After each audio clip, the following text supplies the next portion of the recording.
ಪ್ರಶ್ನೆ 3.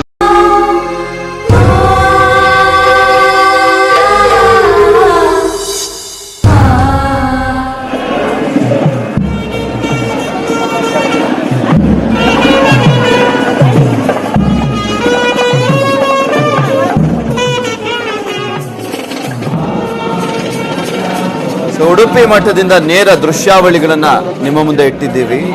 ವಿಶ್ವೇಶ ತೀರ್ಥ ಶ್ರೀಗಳಿಗೆ ವಿಶೇಷವಾದಂಥ ಪೂಜೆಯನ್ನ ಸಲ್ಲಿಸಲಾಗ್ತಾ ಇರುವಂಥದ್ದು. ಸಾಕಷ್ಟು ಸಂಖ್ಯೆಯಲ್ಲಿ ಭಕ್ತರು ಬಂದು ಸೇರ್ಕೊಳ್ತಾ ಇದ್ದಾರೆ. ಶ್ರೀಗಳು ಇನ್ನಿಲ್ಲ ಅನ್ನೋದೇ ಒಂದು ದೊಡ್ಡ ಆಘಾತ ಪ್ರತಿಯೊಬ್ಬರಲ್ಲೂ ಕೂಡ, ಅವರ ಭಕ್ತರಲ್ಲಿ. ಹಾಗೆ ಈ ನಾಡು ಇವತ್ತು ಒಬ್ಬ ಶ್ರೇಷ್ಠ ಸಂತನನ್ನ ಕಳೆದುಕೊಂಡಿರುವಂಥದ್ದು. ನಾನು ಅದನ್ನೇ ಹೇಳ್ತಾ ಇದ್ದೆ ನಿಮಗೆ ಮುಂಚೆಯಿಂದಲೂ ಕೂಡ. ಆರಂಭದಲ್ಲಿ ಒಬ್ಬ ಶ್ರೇಷ್ಠ ಸಂತ, ಅಂತ್ಯದಲ್ಲಿ ಒಬ್ಬ ಶ್ರೇಷ್ಠ ಸಂತನನ್ನ ಕಳ್ಕೊಂಡಿದೆ ಈ ನಾಡು. ಸಿದ್ಧಗಂಗಾ ಶ್ರೀಗಳು ಜನವರಿ 21ನೇ ತಾರೀಕು ಈ ವರ್ಷದ ಆರಂಭದಲ್ಲಿ ಸಾವನ್ನಪ್ಪಿದ್ರೆ, ಇದೇ ಜನವರಿ 29ನೇ ತಾರೀಕು ಡಿಸೆಂಬರ್ 29ನೇ ತಾರೀಕು ವಿಶ್ವೇಶ ತೀರ್ಥ ಶ್ರೀಗಳು ಅಸ್ತಂಗತರಾಗಿರುವಂಥದ್ದು. ಎರಡು ದೊಡ್ಡ ಸಂತರನ್ನ ಈ ನಾಡು ಕಳ್ಕೊಂಡಿರುವಂಥದ್ದು. ಅಲ್ಲಿ ನೋಡ್ತಾ ಇದ್ದೀರಾ, ಸಾಕಷ್ಟು ಸಂಖ್ಯೆಯಲ್ಲಿ ಭಕ್ತರು ಬಂದು ಸೇರ್ಕೊಳ್ತಾ ಇದ್ದಾರೆ ಶ್ರೀಗಳ ದರ್ಶನವನ್ನ ಪಡಿಲಿಕ್ಕೋಸ್ಕರ. ಅಲ್ಲಿಗೆ ಆಲ್ರೆಡಿ ಹೇಳ್ತಾ ಇದ್ರು, ಯಾರು ಕೂಡ ಬರಬೇಡಿ, ಅಲ್ಲಿ ಕ್ರೀಡಾಂಗಣದಲ್ಲಿ ಇಟ್ಟಂತಹ ಸಂದರ್ಭದಲ್ಲಿ, ಅಂತಿಮ ದರ್ಶನಕ್ಕೆ ಇಟ್ಟಂತಹ ಸಂದರ್ಭದಲ್ಲಿ ಅಲ್ಲೇ ಎಲ್ಲರೂ ಕೂಡ ದರ್ಶನವನ್ನ ಪಡೆದುಕೊಳ್ಳಿ. ಇನ್ನೊಂದು ಅರ್ಧ ಗಂಟೆ ಆದ್ಮೇಲೆ ಅಲ್ಲಿಗೆ ಶ್ರೀಗಳ ಪಾರ್ಥಿವ ಶರೀರವನ್ನ ಇಡಲಾಗುತ್ತೆ ಅಂತ ಹೇಳಲಾಗ್ತಾ ಇತ್ತು. ಆದ್ರೂ ಕೂಡ ಎಲ್ಲರೂ ಮಠದತ್ತ ಧಾವಿಸಿ ಬರ್ತಾ ಇದ್ದಾರೆ. ಸಾವಿರಾರು ಸಂಖ್ಯೆಯಲ್ಲಿ ಭಕ್ತರು ಆಗಮಿಸ್ತಾ ಇರುವಂಥದ್ದು. ಶ್ರೀಗಳ ಅಂತಿಮ ದರ್ಶನವನ್ನ ಪಡಿಲಿಕ್ಕೋಸ್ಕರ ಆಗಮಿಸ್ತಾ ಇದ್ದಾರೆ. ಎಲ್ಲರ ಮಾತು ಇಷ್ಟೇ, ಅವರು ಶಾರೀರಿಕವಾಗಿ ನಮ್ಮ ಜೊತೆ ಇಲ್ದಿದ್ರು ಕೂಡ ಭೌತಿಕವಾಗಿ ನಮ್ಮ ಜೊತೆನೆ ಇದ್ದಾರೆ ಅನ್ನುವ ಒಂದು ಧೈರ್ಯದ ಮಾತುಗಳನ್ನು ಆಡ್ತಾ ಇದ್ದಾರೆ. ಅವರ ಶಿಷ್ಯ ಕೋಟಿ ವರ್ಗ ಅಂತೂ ಕಣ್ಣೀರನ್ನ ಹಾಕ್ತಾ ಇದೆ. ಪ್ರತಿಯೊಬ್ಬರ ಜೊತೆನೂ ಕೂಡ ಒಂದೊಂದು ನೆನಪಿನ ಬುತ್ತಿಯನ್ನ ಬಿಟ್ಟೋಗಿದ್ದಾರೆ. ಪ್ರತಿಯೊಬ್ಬರು ಕೂಡ ಒಂದೊಂದು ರೀತಿಯಾದಂಥ ಒಡನಾಟವನ್ನ ಹಂಚ್ಕೊಳ್ತಾ ಇದ್ರು. ಅದನ್ನು ಕೂಡ ನಿಮ್ಮ ಮುಂದೆ ಇಡ್ತಾ ಇದ್ವಿ. ಯಾರ್ಯಾರು ಏನೇನು ಮಾತನಾಡ್ತಾ ಇದ್ರು, ಅವರ ಶಿಷ್ಯ ಕೋಟಿ ವರ್ಗ ಏನು ಮಾತನಾಡ್ತಾ ಇದೆ ಅಂತ. ವಿಶ್ವಪ್ರಸನ್ನ ತೀರ್ಥ ಶ್ರೀಗಳು ಪೂಜೆಯನ್ನ ನೆರವೇರಿಸ್ತಾ ಇದ್ದಾರೆ. ಅವರೇ ಕಿರಿಯ ಶ್ರೀಗಳು, ಪೇಜಾವರ ಮಠದ ಕಿರಿಯ ಶ್ರೀಗಳು, ಸಂಸದರಾಗಿರುವಂಥ ಶೋಭಾ ಕರಂದ್ಲಾಜೆ ಅವರು ಕೂಡ ಅಲ್ಲೇ ಇರುವಂಥದ್ದು. ಮುಖ್ಯಮಂತ್ರಿಗಳಾಗಿರುವಂಥ ಯಡಿಯೂರಪ್ಪನವರು ಕೂಡ ಇದ್ದಾರೆ. 1 ಗಂಟೆಯವರೆಗೂ, ಸುಮಾರು 1 ಗಂಟೆಯವರೆಗೂ ಅಲ್ಲಿ ಅಜ್ಜನ ಕಾಡು ಆ ಒಂದು ಮೈದಾನದಲ್ಲಿ ಶ್ರೀಗಳ ಪಾರ್ಥಿವ ಶರೀರಕ್ಕೆ ಏನು ಸಕಲ ರೀತಿಯಲ್ಲಿ ವ್ಯವಸ್ಥೆಯನ್ನ ಮಾಡಲಾಗಿದೆ. 1 ಗಂಟೆಯವರೆಗೂ ಸಾರ್ವಜನಿಕರ ದರ್ಶನಕ್ಕೆ ಇಡಲಾಗುತ್ತೆ.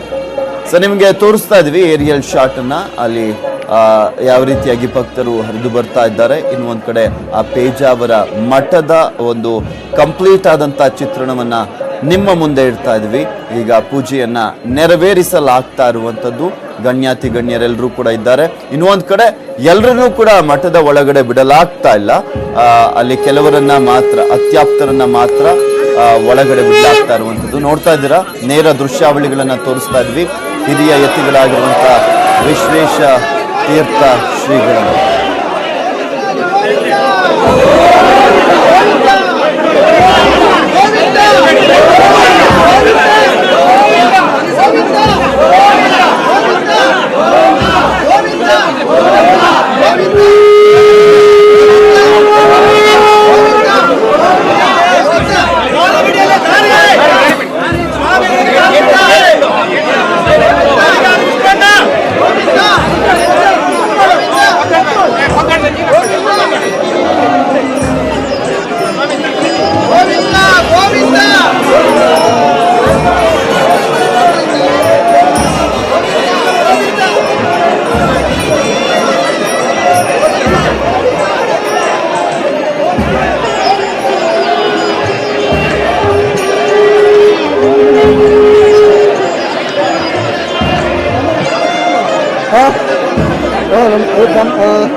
ಅಲ್ಲ 7,000 ಇರ್ಬೇಕು ನೋಡ್ರಿ. 7,000.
ಕೈ ನೇತ್ರ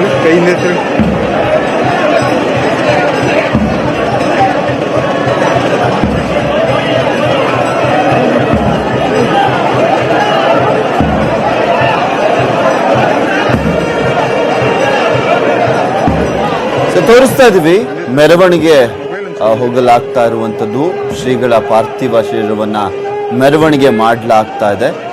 ಮಠದ ಸುತ್ತ ಮೆರವಣಿಗೆ ಮಾಡಲಾಗ್ತಾ ಇದೆ. ಪೇಜಾವರ ಮಠದ ಸುತ್ತ ಮೆರವಣಿಗೆಯನ್ನ ಮಾಡಲಾಗ್ತಾ ಇರುವಂತದ್ದು. ಸಾಕಷ್ಟು ಸಂಖ್ಯೆಯಲ್ಲಿ ಸಾವಿರಾರು ಭಕ್ತರು ಈಗ ಆಲ್ರೆಡಿ ಬಂದು ಜಾಯಿನ್ ಆಗ್ತಾ ಇದ್ದಾರೆ ಈ ಒಂದು ಮೆರವಣಿಗೆಯಲ್ಲಿ. ಹಾಗೆ ಅವರ ಶಿಷ್ಯ ವೃಂದ ಕಣ್ಣೀರನ್ನ ಕೂಡ ಹಾಕ್ತಾ ಇದೆ. ನಿಮಗೆ ತೋರಿಸ್ತಾ ಇದೀವಿ, ಅದರ ನೇರ ದೃಶ್ಯಾವಳಿಗಳನ್ನ ನಿಮಗೆ ತೋರಿಸ್ತಾ ಇದ್ವಿ. ಏರಿಯಲ್ ವ್ಯೂವನ್ನ ಕೂಡ ನಿಮಗೆ ತೋರಿಸ್ತಾ ಇದೀವಿ. ಶ್ರೀಗಳ ಒಂದು ಮೆರವಣಿಗೆ ಯಾವ ರೀತಿಯಾಗಿ ಆಗ್ತಾ ಇದೆ ಅನ್ನುವ ದೃಶ್ಯಾವಳಿಯನ್ನ ನೀವು ಕೂಡ ನೋಡ್ತಾ ಇದ್ದೀರಾ. ವಿಶ್ವ ಸಂತ ವಿಶ್ವೇಶ ತೀರ್ಥ ಶ್ರೀಗಳು ಇನ್ನಿಲ್ಲ, ಇಹಲೋಕವನ್ನ ತ್ಯಜಿಸಿರುವಂಥದ್ದು. 88 ವರ್ಷ ವಯಸ್ಸಾಗಿತ್ತು. 5 ಬಾರಿ ಪರ್ಯಾಯವನ್ನ ನೆರವೇರಿಸಿದಂಥ ಕೀರ್ತಿ ಇವರಿಗೆ ಸಲ್ಲುತ್ತೆ. 14 ವರ್ಷಗಳಿಗೆ ಒಮ್ಮೆ ಬರುವಂಥದ್ದು ಪರ್ಯಾಯ. 14 ವರ್ಷಗಳಿಗೆ ಒಮ್ಮೆ ಬರುವಂಥ ಪರ್ಯಾಯದಲ್ಲಿ 2 ವರ್ಷ ಶ್ರೀಕೃಷ್ಣನ ಪೂಜೆಯನ್ನ ಮಾಡುವಂಥದ್ದಕ್ಕೆ ಪರ್ಯಾಯ ಅಂತ ಕರೀತಾರೆ. ಇದನ್ನ ಶ್ರೀಗಳು 5 ಬಾರಿ ಮಾಡಿದ್ದಾರೆ. 14 ವರ್ಷಕ್ಕೊಮ್ಮೆ ಬರುವಂಥ ಪರ್ಯಾಯವನ್ನ 5 ಬಾರಿ ಶ್ರೀಗಳು ಮಾಡಿರುವಂಥದ್ದು. 1954ರಿಂದ ಮೊದಲ ಪರ್ಯಾಯ ಶುರುವಾಯಿತು. 2016ರವರೆಗೆ 5ನೇ ಪರ್ಯಾಯವನ್ನ ಇವರು ಮಾಡಿರುವಂಥದ್ದು. 1954, 1968, 1984, 1998 ಹಾಗೆ 2016 5 ಪರ್ಯಾಯಗಳನ್ನ ನೆರವೇರಿಸಿದಂತ ಕೀರ್ತಿ ಇವರಿಗೆ ಸಲ್ಲುತ್ತೆ. ಮಧ್ವಾಚಾರ್ಯರ ನಂತರ 5 ಪರ್ಯಾಯಗಳನ್ನ ನೆರವೇರಿಸಿದಂತ ಏಕೈಕ ಯತಿಗಳು ಅನ್ನುವ ಒಂದು ಹೆಸರು ಕೂಡ ಇವರಿಗೆ ಇರುವಂಥದ್ದು. ಉಡುಪಿಯ ಅಷ್ಟಮಠದಲ್ಲಿ ಒಂದಾದಂಥ ಪೇಜಾವರ ಮಠದ ಶ್ರೀಗಳು ಇವರಿಗೆ 8ನೇ ವಯಸ್ಸಿನಲ್ಲಿ ಶ್ರೀಗಳು ದೀಕ್ಷೆಯನ್ನ ಪಡೆದುಕೊಳ್ತಾರೆ.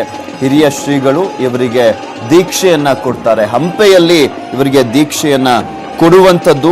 ಏಕೆಂದ್ರೆ ಇವರ ವಿನಯ, ಭಕ್ತಿ ಭಾವವನ್ನ ಕೊಂಡು, ಆ ಒಂದು ಶ್ರದ್ಧೆಯನ್ನ ಕೊಂಡು ಆ ಹಿರಿಯ ಶ್ರೀಗಳೇ ಮರುಗಾಗಿರ್ತಾರೆ. ಏನು ಇಷ್ಟೊಂದು ಈ ವಯಸ್ಸಿಗೆ ಈ ಪುಟ್ಟ ಬಾಲಕನಿಗೆ ಇಷ್ಟೊಂದು ಶ್ರದ್ಧೆ, ಭಕ್ತಿ, ವಿನಯ ಇದೆಯಲ್ಲ, ಹಾಗೆ ಅಷ್ಟೊಂದು ಹಾತುರಿತನಲ್ಲ ಕೃಷ್ಣನಿಗೆ ಪೂಜೆ ಮಾಡಬೇಕು ಅನ್ನುವ ಭಕ್ತಿ ಇದೆಯಲ್ಲ ಅನ್ನೋ ವಿಚಾರಕ್ಕೆ ಸಂಬಂಧಪಟ್ಟಂತೆ ಅವರಿಗೆ ಆಶ್ಚರ್ಯ ಆಗಿತ್ತಂತೆ. ಸೊ ಅದಾದ್ಮೇಲೆ ಎಲ್ಲೋ ಒಂದ್ ಕಡೆ ದಿಢೀರಂತ ಬಳ್ಳಾರಿಗೆ ಹೋಗುವಂತ ಸಂದರ್ಭ ಬರುತ್ತೆ ಹಿರಿಯ ಶ್ರೀಗಳಿಗೆ. ಆಗ ಈ ವಿಶ್ವೇಶ ತೀರ್ಥ ಶ್ರೀಗಳನ್ನ ನೆನೆಸ್ಕೊಂಡು ಅಲ್ಲಿಗೆ ಕರೆಸ್ಕೊಂಡು ಅವರ ಕುಟುಂಬದವರನ್ನ ನಂತರ ಅಲ್ಲಿ ದೀಕ್ಷೆಯನ್ನ ಕೊಡಲಾಗುತ್ತೆ. ಅಲ್ಲಿಂದ ಇವರ ಸನ್ಯಾಸತ್ವ ಆರಂಭವಾಗುವಂಥದ್ದು. ಇವರ 8ನೇ ವಯಸ್ಸಿಗೆ ಈಗ 88 ವರ್ಷ ವಯಸ್ಸು. ವಿಶ್ವೇಶ ತೀರ್ಥ ಶ್ರೀಗಳಿಗೆ 80 ವರ್ಷಗಳ ಕಾಲ ಸನ್ಯಾಸತ್ವದಲ್ಲಿ ಅವರು ಜೀವನವನ್ನ ಕಳೆದಿರುವಂಥದ್ದು. ಅಂದ್ರೆ 8 ದಶಕಗಳ ಕಾಲ ಸನ್ಯಾಸತ್ವದಲ್ಲಿ ಜೀವನವನ್ನ ಕಳೆದಿದ್ದಾರೆ. ಇಲ್ಲಿ ಶ್ರೀಗಳಿಗೆ ಸಾಕಷ್ಟು ಒಂದು ರೀತಿಯಾದಂತ ಈ ಸಮಾಜಕ್ಕೆ ಸೇವೆಯನ್ನ ಸಲ್ಲಿಸಿರುವಂಥದ್ದು. ಕೆಲವೊಂದು ವಿಚಾರಗಳಿಗೆ ಧಿಕ್ಕಾರವನ್ನ ಹೇಳಿದಂಥವ್ರು. ಸಾಮಾಜಿಕ ಧ್ವನಿಯಾಗಿ ಪೇಜಾವರ ಶ್ರೀಗಳು ಇದ್ರು. ಅದೇ ರೀತಿಯಾಗಿ ಪಂಚಮ ಪರ್ಯಾಯ ಸಂತ ಅಂತ ಕೂಡ ಬಿರುದು ಇದೆ. ವಿಶ್ವೇಶ ತೀರ್ಥರ ಹೆಜ್ಜೆ ಗುರುತನ್ನ ನೋಡ್ತಾ ಹೋದ್ರೆ ಸಾಕಷ್ಟು ಇದೆ ಇವರು ಮಾಡಿರುವಂತಹ ಒಂದು ಕೆಲಸಗಳು, ಕಾರ್ಯಗಳು. ಪೇಜಾವರ ಶ್ರೀಗಳಿಂದ ಧರ್ಮ ಬೋಧನೆಯನ್ನ ಕೂಡ ಮಾಡ್ಲಾಗ್ತಾ ಇತ್ತು. ಹಾಗೆ ಶ್ರೀಗಳನ್ನ ಅವರ ಶಿಷ್ಯ ಕೋಟಿ ವೃಂದ ಸಾಕಷ್ಟು ರೀತಿಯಲ್ಲಿ ಬಿರುದುಗಳನ್ನ ಕೊಟ್ಟು ನೆನೆಸ್ಕೊಳ್ಳುತ್ತೆ. ಈ ಕ್ಷಣದವರೆಗೂ ಕೂಡ ಸರ್ವಧರ್ಮ ಶ್ರೀ ಅಂತ ಕೂಡ ಕರೆಸ್ಕೊಳ್ತಾರೆ ಪೇಜಾವರ ಶ್ರೀಗಳು. ಯಾಕೆಂದ್ರೆ ಕೃಷ್ಣ ಮಠ ಆವರಣದಲ್ಲೇ ಇಫ್ತಾರ್ ಕೂಟವನ್ನ ನಡೆಸಿದ್ರು ಶ್ರೀಗಳು. ಕೃಷ್ಣ ಮಠದ ಆವರಣದಲ್ಲೇ ಇಫ್ತಾರ್ ಕೂಟವನ್ನ ನಡೆಸಿ ಒಂದು ಕಡೆ ವಿರೋಧ ಕೂಡ ವ್ಯಕ್ತವಾಗಿತ್ತು, ಇನ್ನು ಒಂದ್ ಕಡೆ ಶ್ರೀಗಳ ಪರವಾಗಿ ಕೂಡ ಇದ್ದಿತ್ತು. ಆದ್ರೆ ಅದ್ಯಾವುದನ್ನು ಕೂಡ ಲೆಕ್ಕಿಸ್ಲಿಲ್ಲ ಅವರು ತನ್ನ ಸನ್ಯಾಸತ್ವದ ಜೀವನದಲ್ಲಿ. ವಿರೋಧದ ನಡುವೆನೂ ಕೂಡ ಕೃಷ್ಣ ಮಠ ಆವರಣದಲ್ಲಿ ಇಫ್ತಾರ್ ಕೂಟವನ್ನ ಆಯೋಜನೆ ಮಾಡಿದ್ರು. ಎಲ್ಲರೂ ಕೂಡ ಒಂದೇ, ಎಲ್ಲರೂ ಕೂಡ ಮನುಷ್ಯ ಜಾತಿ ನಮ್ಮದು ಅಂತ ಆ ಒಂದು ಸಂದೇಶವನ್ನ ಸಾರದಂತವರು ವಿಶ್ವೇಶ ತೀರ್ಥ ಶ್ರೀಗಳು. ಕೃಷ್ಣ ಮಠದಲ್ಲಿ ಇನ್ನೊಂದು ಮೇಜರ್ ಆಗಿ ಎಡೆ ಸ್ನಾನ ಮತ್ತು ಮಡೆ ಸ್ನಾನವನ್ನ ನಿಲ್ಲಿಸಿದ್ರು ಪೇಜಾವರ ಶ್ರೀಗಳು. ಸಾಕಷ್ಟು ಟೀಕೆ ಟಿಪ್ಪಣಿಗೆ ಗುರಿಯಾಗಿದ್ದಂತ ವಿಚಾರಕ್ಕೆ ಸಂಬಂಧಪಟ್ಟಂತೆ ನಂತರ ಎಡೆಸ್ನಾನ ಮಡೆಸ್ನಾನವನ್ನ ನಿಲ್ಲಿಸಿದ್ರು. ದಲಿತ ಕೇರಿಗಳಿಗೆ ಭೇಟಿಯನ್ನ ಕೊಡ್ತಾ ಇದ್ರು, ವಾಸ್ತವ್ಯವನ್ನ ಕೂಡ ಮಾಡ್ತಾ ಇದ್ರು ಪೇಜಾವರ ಶ್ರೀಗಳು. ಇದು ಕೂಡ ಕೆಲವೊಂದು ಕಡೆ ಇದು ಟೀಕೆಗೆ ಗುರಿ ಆಗ್ತಾ ಇತ್ತು, ಆದ್ರೂ ಕೂಡ ಅದನ್ನ ಲೆಕ್ಕಿಸ್ತಾ ಇರಲಿಲ್ಲ. ಇನ್ನೊಂದ್ ಕಡೆ ನಕ್ಸಲ್ ಪ್ರದೇಶದಲ್ಲಿ ಅದ್ಯಾವ ರೀತಿಯಾದಂತ ಧೈರ್ಯವನ್ನ ತೋರಿಸ್ತಾ ಇದ್ರು ಅಂದ್ರೆ ಪೇಜಾವರ ಶ್ರೀಗಳು ನಕ್ಸಲ್ ಪ್ರದೇಶದಲ್ಲಿ ಹೆಲ್ತ್ ಕ್ಯಾಂಪ್ ಅನ್ನ ಕೂಡ ನಡೆಸಿದ್ರು. ಪೇಜಾವರ ಶ್ರೀಗಳು ಜಾತ್ಯತೀತ ಸಿದ್ಧಾಂತಗಳ ಪ್ರತಿಪಾದಕರಾಗಿದ್ರು. ಶ್ರೀಗಳು ಎಡಪಂಥೀಯ ಬಲಪಂಥೀಯ ಚಿಂತನೆಗಳಿಂದ ದೂರನೇ ಉಳಿದಿದ್ರು. ಆದ್ರೆ ಅವರ ನಿಲುವು ಮಾತ್ರ ಸ್ಪಷ್ಟವಾಗಿರ್ತಾ ಇತ್ತು. ಇದನ್ನ ಮಾಡಬೇಕು ಅಂದ್ರೆ ಮಾಡಬೇಕು, ನೇರ ನುಡಿ. ಯಾವುದ್ರಲ್ಲೂ ಕೂಡ ಎಲ್ಲಾ ವಿಚಾರದಲ್ಲೂ ಕೂಡ ಅವರು ಏನ್ ಮಾತನಾಡ್ತೀವಿ, ಏನು ನಾವು ಹೇಳ್ತೀವಿ, ಯಾವ ವಿಚಾರಕ್ಕೆ ಸಂಬಂಧಪಟ್ಟಂತೆ ನಾವು ಸಿದ್ಧಾಂತವನ್ನ ಇಟ್ಕೊಂಡಿದ್ದೇವೆ, ಅದೆಲ್ಲವನ್ನು ಕೂಡ ನೇರ ಮಾತುಗಳಲ್ಲೇ ಹೇಳ್ತಾ ಇದ್ರು. ಯಾವುದಕ್ಕೂ ಕೂಡ ಕೇರ್ ಮಾಡ್ತಾ ಇರಲಿಲ್ಲ. ಗೋ ಹತ್ಯೆ ವಿರುದ್ಧ ಹೋರಾಟವನ್ನ ಮಾಡಿದ್ರು ಪೇಜಾವರ ಶ್ರೀಗಳು. ಆ ವಿಚಾರಕ್ಕೆ ಸಂಬಂಧಪಟ್ಟಂತೆ ಮೊದಲ ಬಾರಿಗೆ ಧ್ವನಿಯನ್ನ ಕೂಡ ಎತ್ತಿದ್ರು. ಹಾಗೆ ರಾಮ ಜನ್ಮ ಭೂಮಿಯ ವಿಚಾರಕ್ಕೆ ಸಂಬಂಧಪಟ್ಟಂತೆ ಧ್ವನಿ ಎತ್ತಿದ್ರು. ಕಡೆ ಕ್ಷಣದಲ್ಲಿ ಮೊನ್ನೆ ಅಷ್ಟೇ ತೀರ್ಪು ಪ್ರಕಟ ಆದಂತ ಸಂದರ್ಭದಲ್ಲಿ ಈ ಒಂದು ಹಿರಿಯ ಜೀವಕ್ಕೆ ಆ ಒಂದು ದಿನ ತನ್ನ ಸನ್ಯಾಸತ್ವದ ಜೀವನದಲ್ಲೇ ಪಡಬಾರದಷ್ಟು ಖುಷಿಯನ್ನ ಪಟ್ಟಂತಹ ಒಂದು ಸಂದರ್ಭ ಅಂದ್ರೆ ರಾಮ ಜನ್ಮ ಭೂಮಿಯ ವಿಚಾರಕ್ಕೆ ಸಂಬಂಧಪಟ್ಟಂತೆ ಪ್ರಕಟವಾದಂತ ಒಂದು ತೀರ್ಪು. ಎಲ್ಲರೂ ಕೂಡ ಅನ್ಕೊಳ್ತಾ ಇದ್ರು ಶ್ರೀಗಳು ಅನಾರೋಗ್ಯಕ್ಕೆ ತುತ್ತಾದಂತಹ ಸಂದರ್ಭದಲ್ಲಿ ಹೇಗಾದ್ರೂ ಮಾಡಿ ಚೇತರಿಕೆ ಆಗ್ಲಿ, ಅವರು ರಾಮ ಜನ್ಮ ಭೂಮಿ ಅಂದ್ರೆ ರಾಮ ಜನ್ಮ ಭೂಮಿಯಲ್ಲಿ ರಾಮ ಮಂದಿರ ಕಟ್ಟೋವರೆಗೂನಾದ್ರೂ ಶ್ರೀಗಳು ಇರಬೇಕು ಅನ್ನುವ ಆಸೆ ಇತ್ತು. ಆದ್ರೆ ಅದ್ಯಾವುದು ಕೂಡ ಈಡೇರಿಲ್ಲ.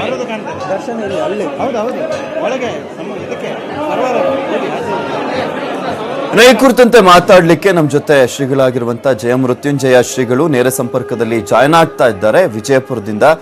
ಶ್ರೀಗಳೇ ನಮಸ್ಕಾರ. ಇವತ್ತು ವಿಶ್ವೇಶ ತೀರ್ಥ ಶ್ರೀಗಳು ಇಲ್ಲ ಅನ್ನೋದು ಪ್ರತಿಯೊಬ್ಬರಿಗೂ ಕೂಡ ನೋವನ್ನ ತಂದಿರುವಂತ ಸಂಗತಿ, ಏನು ಹೇಳ್ತೀರಾ ಸರ್?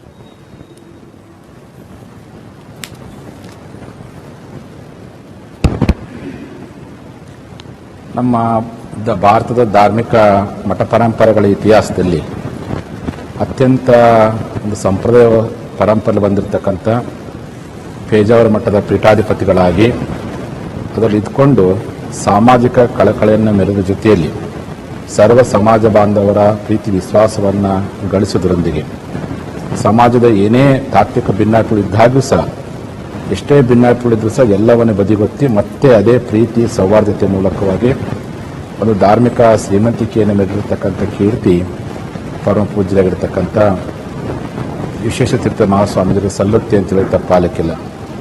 ಕಾರಣ ನಮ್ಮೊಂದಿಗೆ ಅತ್ಯಂತ ಆತ್ಮೀಯ ಒಡನಾಟ ಇತ್ತು. ನಾವು ಯಾವುದೇ ಒಂದು ಕಾರ್ಯಕ್ರಮ ಮಾಡುವಂಥ ಸಂದರ್ಭ ಬಂದಾಗ ತಾತ್ವಿಕ ಭಿನ್ನಾಯಕಗಳು ಬಂದಂಥ ಸಂದರ್ಭದಲ್ಲಿ ನೇರವಾಗಿ ಆ ವಿಚಾರ ಕುರಿತು ಮುಕ್ತವಾಗಿ ಆಮಂತ್ರಣ ಮಾಡೋದ್ರ ಮೂಲಕವಾಗಿ ಮುಕ್ತವಾಗಿ ಸಂವಾದದ ಮೂಲಕವಾಗಿ ಸತ್ಯಾಸತ್ಯಗಳ ಬಗ್ಗೆ ತಾರ್ಕಿಕವಾಗಿರ್ತಕ್ಕಂಥ ವಿಚಾರವನ್ನು ವ್ಯಕ್ತಪಡಿಸಿ ತಮ್ಮದೇ ಆಗಿರ್ತಕ್ಕಂಥ ನಿಲುವನ್ನು ಮಂಡಿಸುವ ಮೂಲಕವಾಗಿ ಒಂದು ರೀತಿ ಆತ್ಮೀಯವಾಗಿರ್ತಕ್ಕಂಥ ಸಂಬಂಧವನ್ನು ಪೂಜ್ಯರು ಹೊಂದಿದ್ರು ಅದನ್ನು ಮರಲಿಕ್ಕೆ ಸಾಧ್ಯವಿಲ್ಲ. ಅದು ಮಡೆಸ್ಥಾನದ ವಿಚಾರ ಆಗಿರ್ಬೋದು, ಲಿಂಗಾಯತ ಧರ್ಮದ ವಿಚಾರ ಆಗಿರ್ಬೋದು, ಇಂಥ ಅನೇಕ ವಿಚಾರಗಳು ಬಂದಂಥ ಸಂದರ್ಭದಲ್ಲಿ ಮುಕ್ತವಾಗಿ ಚರ್ಚೆಗೆ ಆಮಂತ್ರಣ ಕೊಡ್ತಾಯಿದ್ರು, ಮುಕ್ತವಾಗಿ ನಮ್ಮೊಂದಿಗೆ ಮಾತಾಡ್ತಾಯಿದ್ರು. ಅಷ್ಟೆಲ್ಲದರ ನಡುವೆ ಇದ್ದಾಗೂ ಸಹ ಭಿನ್ನಾಯಕಗಳು ತಾತ್ವಿಕ ಭಿನ್ನಾಯಕಗಳು ಇದ್ದರೂ ಸಹ ಆದರೆ ಒಂದು ಏಕತೆಯನ್ನು ಸಾಧಿಸೋದಿದೆಯಲ್ಲ, ಎಲ್ಲ ಧರ್ಮಗಳೊಂದಿಗೆ ಏಕತೆಯನ್ನು ಸಾಧಿಸುವಂಥ ಒಂದು ಹೃದಯವಂತಲ್ಲಿ ಇಡುವ ಶ್ರೀಮಂತಿಕೆ ಪರಮ ಪೂಜ್ಯ ಶ್ರೀಗಳಲ್ಲಿ ಇತ್ತು ಅನ್ನೋದನ್ನು ಖಂಡಿತವಾಗಿ ಮಾಡಲಿಕ್ಕೆ ಸಾಧ್ಯವಿಲ್ಲ. ಬಹುತೇಕ ಇವತ್ತೊಂದು ರೀತಿಯಲ್ಲಿ ನಮ್ಮ ಭಾರತದ ಧಾರ್ಮಿಕ ಪರಂಪರೆ ಒಬ್ಬ ಹಿರಿಯ ಎತ್ತಿಗಳನ್ನು ಕಳ್ಕೊಂಡು ಇಡೀ ಭಾರತದ ಧಾರ್ಮಿಕ ಕ್ಷೇತ್ರ ಇವತ್ತು ಬಡವಾಗಿದೆ ಅನ್ನುವಂಥ ಮಾತನ್ನು ಭಾಳ ನೋವಿನಿಂದ ಹೇಳಲಿಕ್ಕೆ ಇಚ್ಛೆ ಪಡ್ತಿದ್ದೀನಿ. ಕಾರಣ ಪೇಜಾವರ ಶ್ರೀಗಳನ್ನು ವಿಶೇಷ ವ್ಯಕ್ತಿತ್ವ, ಅಷ್ಟಮಠಗಳಲ್ಲಿಯೇ ಅತ್ಯಂತ ಪ್ರಭಾವಿ ಮತ್ತು ಅತ್ಯಂತ ಪ್ರಬುದ್ಧರಾಗಿರ್ತಕ್ಕಂಥ ಶ್ರೀಗಳು. ಆ ಮಠದ ಚೌಕಟ್ಟು ಎಷ್ಟೇ ಇದ್ದರೂ ಸಹ ಕೆಲವು ಸಂದರ್ಭದಲ್ಲಿ ಚೌಕಟ್ಟಿನ ಪರಂಪರೆಗೆ ಗೌರವ ಕೊಡೋದ್ರ ಜೊತೆಯಲ್ಲಿ ಅದರ ಆಚೆಗೆ ಅಂದರೆ ಅಸ್ಪೃಶ್ಯತೆ ನಿವಾರಣೆಗೋಸ್ಕರವಾಗಿ ಅವರು ದಲಿತರ ಕೇರಳಿಗೆ ತೆರಳುವಂಥ ವಿಚಾರ ಆಗಿರ್ಬೋದು. ಮಡೆಸ್ನಾನ ವಿಚಾರ ಬಂದಾಗ ಆರಂಭದಲ್ಲಿ ಅದಕ್ಕೆ ಶಾಸ್ತ್ರಸಮ್ಮತವಾಗಿರ್ತಕ್ಕಂಥ ಸದಾಭಿಪ್ರಾಯ ವ್ಯಕ್ತಪಡಿಸಿದ್ದಾಗ್ಯೂ ಸಹ ಜನಗಳ ಹಿತವನ್ನು ಪರಿಗಣಿಸಿ ನಂತರದಲ್ಲಿ ಅದನ್ನು ನಿರ್ಮೂಲನೆ ಮಾಡುವಂಥ ಕೆಲಸ ಆಗಿರ್ಬೋದು. ಇನ್ನು ಪರಿಸರ ಕಾಳಜಿ ವಿಚಾರದಲ್ಲಿ ಉಷ್ಣ ವಿದ್ಯುತ್ ಸ್ಥಾವರವನ್ನು ಕರಾವಳಿ ಭಾಗದಲ್ಲಿ ಸ್ಥಾಪಿಸಬೇಕು ಅಂತೇಳಿ ಸರ್ಕಾರ ವಿಚಾರ ಮಾಡಿದಾಗ ಪೇಜಾವರ ಶ್ರೀಗಳು ಏಕಾಂಗಿಯಾಗಿ ಅಮರಣಾಂತರ ಉಪವಾಸತೆ ತೆಗೆದುಕೊಂಡು ಪರಿಸರ ಉಳಿಲಿ ಅಂತೇಳಿ ಮಾಡಿರ್ತಕ್ಕಂಥ ಹೋರಾಟ ಆಗಿರ್ಬೋದು, ಈ ರೀತಿಯಾಗಿರ್ತಕ್ಕಂಥ ಜನಮುಖಿ ಮತ್ತು ಸಮಾಜಮುಖಿ ಚಳುವಳಿ ನೋಡಿದಾಗ ಒಂದು ಮಡವಂತಿಕೆ ಮಟ್ಟದಲ್ಲಿ ಇದ್ಕೊಂಡು ಮಾನವೀಯತೆ ಪರವಾಗಿ ಮಾಡಿರ್ತಕ್ಕಂಥ ಕೆಲಸ ಖಂಡಿತವಾಗಿ ಮೆಚ್ಚುವಂಥದ್ದು.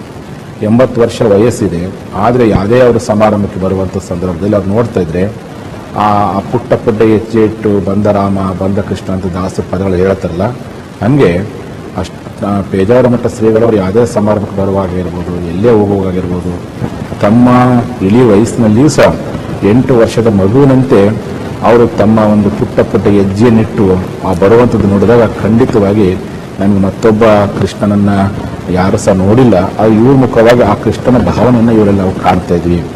ಆ ಹಿನ್ನೆಲೆ ಒಳಗೆ ಭಾರತ ಬಹುಮುಖಿ ಸಂಸ್ಕೃತಿಯ ರಾಷ್ಟ್ರ.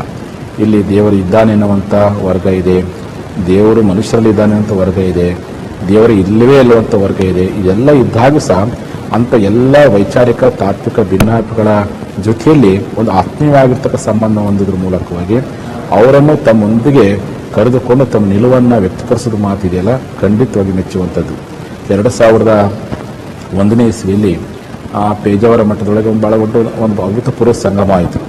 ಕಾರಣ ನಮ್ಮ ಚಿತ್ರದುರ್ಗ ಮುರುಘಾನಂದ ಶರಣರ ಜೊತೆ ನಾವು ಸಹ ಹೋಗಿದ್ವಿ.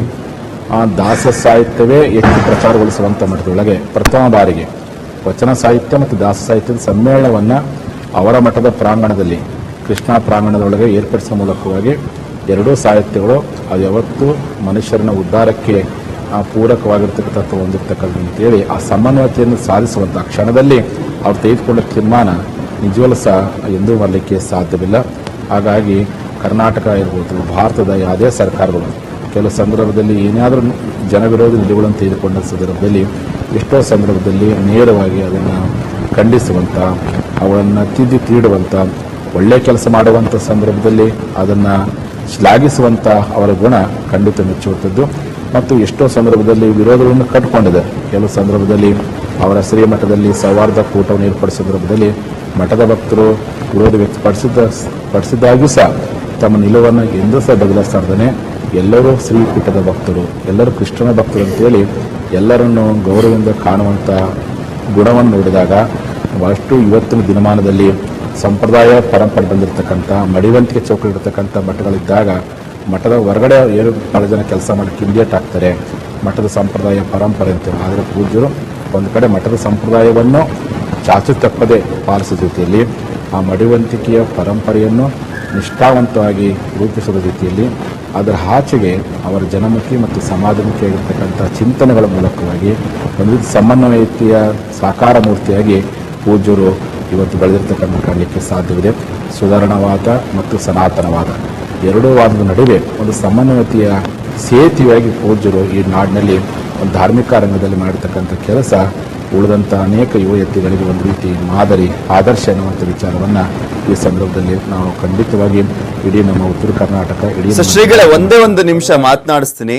ಮಧ್ವ ಸರೋವರದಲ್ಲಿ ಶ್ರೀಗಳಿಗೆ ಸ್ನಾನವನ್ನ ಮಾಡಿಸಲಾಗ್ತಾ ಇರುವಂತದ್ದು ಆ ಒಂದು ದೃಶ್ಯಾವಳಿಗಳನ್ನ ನಿಮ್ಗೆ ತೋರಿಸ್ತಾ ಇದ್ವಿ.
ಮಧ್ವ ಸರೋವರದಲ್ಲಿ ಶ್ರೀಗಳಿಗೆ ಸ್ನಾನವನ್ನು ಮಾಡಿಸಿ ಅವರ ಪಾರ್ಥಿವ ಶರೀರವನ್ನು ಕೊಂಡೊಯ್ಯಲಾಗ್ತಾ ಇರುವಂಥದ್ದು.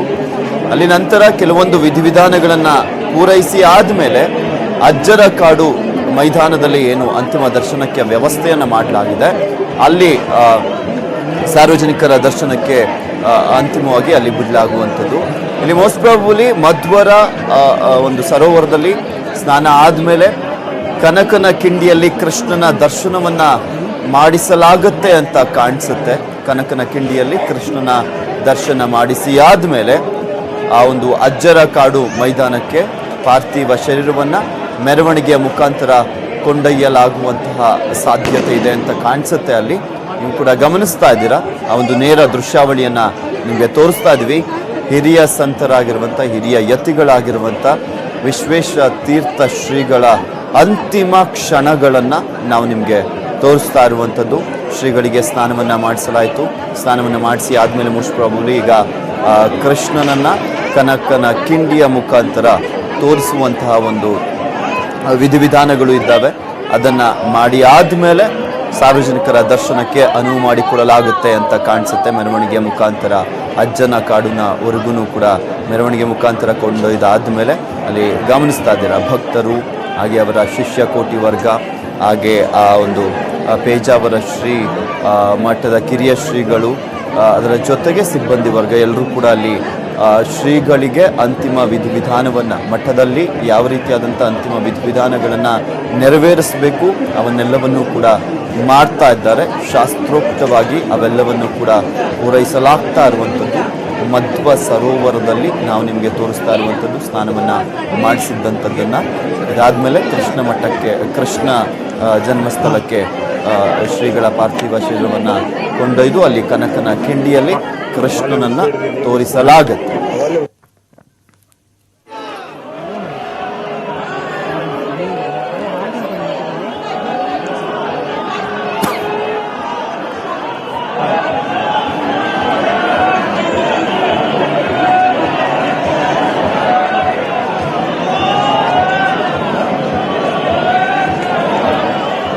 ಸರ್, ಇದ್ರ ಬಗ್ಗೆ ಮತ್ತಷ್ಟು ಮಾತನಾಡಿಸೋಣ. ಜಯಮೃತ್ಯುಂಜಯ ಶ್ರೀಗಳು ನಮ್ಮ ಜೊತೆ ನೇರ ಸಂಪರ್ಕದಲ್ಲೇ ಇದ್ದಾರೆ.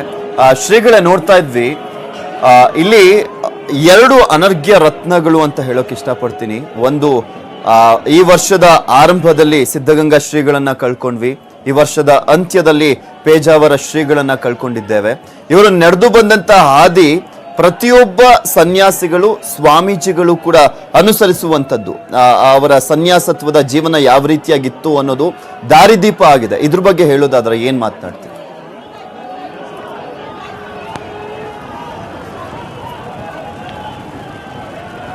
ನಮ್ಮ ನಾಡಿನ 2 ಬಹಳ ದೊಡ್ಡ ಅಮೂಲ್ಯ ರತ್ನಗಳು ಧಾರ್ಮಿಕ ಕ್ಷೇತ್ರದ. ಒಂದು, ಸಿದ್ಧಗಂಗೆಯಲ್ಲಿ ತಮ್ಮ ಕಾಲಕ್ಷೇತ್ರ ಮಾಡಿಕೊಂಡು ಜ್ಞಾನಗಂಗೆಯ ಮೂಲಕವಾಗಿ, ಅನ್ನಗಂಗೆಯ ಮೂಲಕವಾಗಿ ನಿಜವಾದ ಶಿವನಂತೆ ತಮ್ಮ ಕೆಲಸ ಮಾಡಿರ್ತಕ್ಕಂಥ ಶಿವಕುಮಾರ ಸ್ವಾಮಿಯವರನ್ನು ನಾವು ಕಳ್ಕೊಂಡಿರ್ತಕ್ಕಂಥದ್ದು. ಮತ್ತೊಂದು ಕಡೆ ಅಷ್ಟಮಠಗಳಲ್ಲಿ ವೈಷ್ಣವ ಪರಂಪರೆ, ನನ್ನ ಮಧ್ವ ಪರಂಪರೆಯಲ್ಲಿ ಹಿರಿಯ ಪೂಜ್ಯರಾಗಿ ಸುಮಾರು 80 ವರ್ಷಗಳ ಕಾಲ ಇಡೀ ಧಾರ್ಮಿಕ ಜಾಗೃತಿ ಮೂಡಿಸ್ತಕ್ಕಂಥ ವಿಶ್ವೇಶತೀರ್ಥ ಮಹಾಸ್ವಾಮೀಜಿಯವರನ್ನು ಕಳ್ಕೊಂಡಿರ್ತಕ್ಕಂಥದ್ದು ಇಲ್ಲೇ ಒಂದು ಕಡೆ ಕರ್ನಾಟಕ ಧಾರ್ಮಿಕ ಕ್ಷೇತ್ರದಲ್ಲಿನೇ ಭಾಳ ದೊಡ್ಡ ನೋವಿನ ವಿಚಾರವಾಗಿದೆ. ಯಾಕೆಂತಂದರೆ ಇಡೀ ಇಬ್ಬರು ಪೂಜ್ಯರು ಕರ್ನಾಟಕದ ಯಾವುದೇ ವಿಚಾರಗಳು ಬಂದಂಥ ಸಂದರ್ಭದಲ್ಲಿ, ಅದು ಸಮಾಜ ಇರ್ಬೋದು, ಧರ್ಮ ಇರ್ಬೋದು, ಸಾಹಿತ್ಯ ಇರ್ಬೋದು, ಅಥವಾ ಸರ್ಕಾರಕ್ಕೆ ಮಾರ್ಗದರ್ಶನ ಮಾಡುವಂಥ ಮಾತಿರ್ಬೋದು, ಏನೇ ಬಂದರೂ ಸಹ ಅವರಿಬ್ಬರ ಆಶೀರ್ವಾದನ ಪಡ್ಕೊಂಡೇ ಎಲ್ಲ ಸರ್ಕಾರಗಳು, ಎಲ್ಲ ಜನಪ್ರತಿನಿಧಿಗಳು, ಎಲ್ಲ ಮಠಾಧೀಶರು, ಎಲ್ಲ ಸಾಹಿತಿಗಳು ಆ ಮೂಲಕವಾಗಿ ಸಮಾಜವನ್ನು, ನಾಡನ್ನು ಮುನ್ನಡೆಸುವಂಥ ಪ್ರಯತ್ನ ಮಾಡ್ತಾರೆ. ಅಂಥ ಪೂಜ್ಯರು ಒಂದೇ ವರ್ಷದಲ್ಲಿ ಹಿರಿಯ ಪೂಜ್ಯರನ್ನು ಕಳ್ಕೊಂಡು ಖಂಡಿತವಾಗಿ ಈ ಧಾರ್ಮಿಕ ಕ್ಷೇತ್ರಕ್ಕೆ ಬಹಳ ದೊಡ್ಡ ತುಂಬಲಾರದಂಥ ನಷ್ಟವಾಗಿದೆ ಅಂತೇಳಿ ತಪ್ಪಾಗಲಿಕ್ಕಿಲ್ಲ. ಸಿದ್ಧಗಂಗಾ ಶಿವಕುಮಾರ ಸ್ವಾಮೀಜಿಯವರು ಅವರು ಸಹ ವಿರಕ್ತರಾಗಿದ್ದುಕೊಂಡು ಸಮಾಜಮುಖಿಯಾಗಿರ್ತಕ್ಕಂಥ ಕಾರ್ಯವನ್ನು ಮಾಡಿದರು.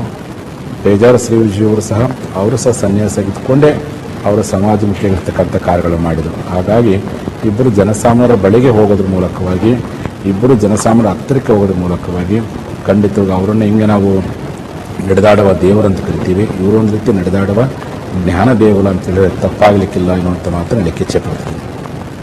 ಗುರುಗಳೇ, ಮತ್ತೊಂದು ಇಲ್ಲಿ ಶ್ರೀಗಳು ನಡೆದು ಬಂದ ಹಾದಿಯನ್ನ ನಾವು ಸ್ಮರಿಸ್ತಾ ಮಾತಾಡ್ತಾ ಇದ್ವಿ. ಇನ್ನೊಂದ್ ಕಡೆ ಕೆಲವೊಬ್ರು ಸ್ವಾಮೀಜಿಗಳ ವಿಚಾರಕ್ಕೆ ಸಂಬಂಧಪಟ್ಟಂತೆ ಸುಮ್ಮನೆ ಹೇಳೋದಾದ್ರೆ ಇಲ್ಲಿ ಕೆಲವೊಬ್ರು ಕೇವಲ ಅವರ ಜಾತಿಗೆ ಮಾತ್ರ ಸೀಮಿತ ಆಗ್ಬಿಟ್ಟಿದ್ದಾರೆ.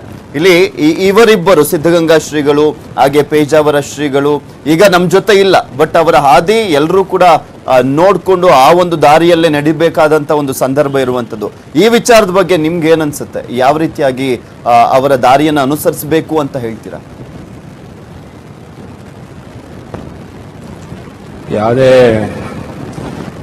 ಯಾವುದೇ ಒಂದು ಮಟ್ಟ, ಒಂದು ಸಮುದಾಯದ ಮಟ್ಟ ಇದ್ದಿರಬಹುದು.